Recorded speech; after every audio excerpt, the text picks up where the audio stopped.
19-കാരിയെ കെട്ടിയിട്ട് പീഡിപ്പിച്ചതായി പരാതി. കാസർഗോഡ് സ്വദേശി വിഷ്ണു പ്രസാദ് പിടിയിലായി.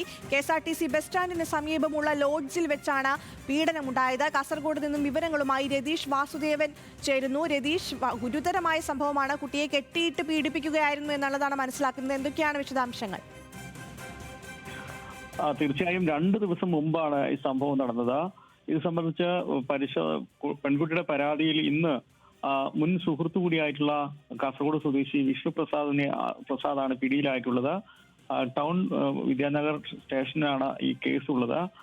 സുഹൃത്തായ പെൺകുട്ടിയുടെ പ്രശ്നം പരിഹരിക്കാനെന്ന വ്യാജേനയാണ് ഈ പെൺകുട്ടിയെ നഗരത്തിലെ ലോഡ്ജിലേക്ക് വിഷ്ണു പ്രസാദ് വിളിച്ചു വരുത്തിയതെന്നാണ് പറയുന്നത്. തുടർന്ന് ഇവരെ ശാരീരികമായി ഇവരിൽ അതിക്രമം നടത്തുകയാണെന്നാണ് പരാതി. എന്തായാലും ഇന്ന് യുവതിയുടെ പരാതിയെ തുടർന്ന് ഇന്ന് വൈകിട്ടോടെയാണ് വിഷ്ണു പ്രസാദിനെ അറസ്റ്റ് ചെയ്തിട്ടുള്ളത്. പോലീസ് ഈ വിഷയത്തിൽ വിശദമായ അന്വേഷണവും ആരംഭിച്ചിട്ടുണ്ട്.